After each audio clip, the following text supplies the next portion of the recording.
C'était un jour où j'étais sous la douche et il y avait une fenêtre qui s'est cassée. Pour moi, je ne sais pas si c'est des voleurs sont venus ou c'était des squatteurs, mais franchement, j'avais la peur.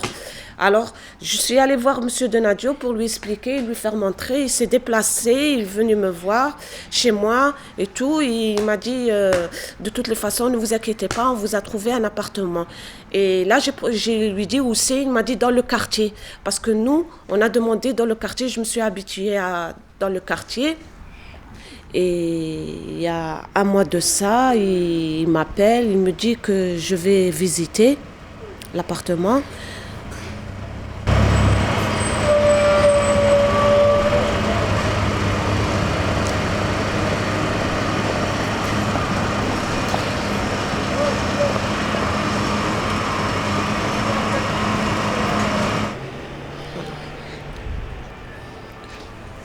Ça donne vers la rue Trinquet.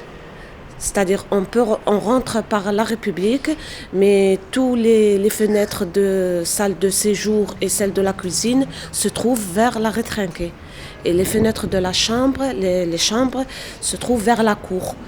Alors, du moment que là où j'habite, c'est humide chez moi, j'ai tous les murs qui sont noirs, ça sent l'humidité, que mon mari il est asthmatique, que moi et mes enfants on est tous allergiques, on tombe souvent malade, alors je ne vais pas habiter la rue Trinquet. Pourtant, il le sait, je lui ai fait montrer des lettres sanitaires que mes enfants étaient atteints du plomb depuis 1992, que ça traîne, et on ne m'a jamais fait visiter l'appartement que je veux. Il m'a donné un appartement, c'est un grand T4 pour lui, c'est nickel. Et il y avait les travaux, c'était tout sale et tout. Il me disait, mais ne t'inquiète pas, tout va être beau, tout va être nickel. La République, ça va changer. 2 salles de bain, j'en veux pas. Je voulais un seul salle de bain, ça me suffit. La cuisine avec le salle de séjour, j'en veux pas. Pour lui, c'est cuisine américaine, j'en veux pas. Cuisiner avec le gaz de butane. Alors pour moi, ça me semblait que je vais faire un camping où je suis à la montagne, alors que la République, ça va être beau. Il y aura le métro et on cuisine avec la gaz de butane.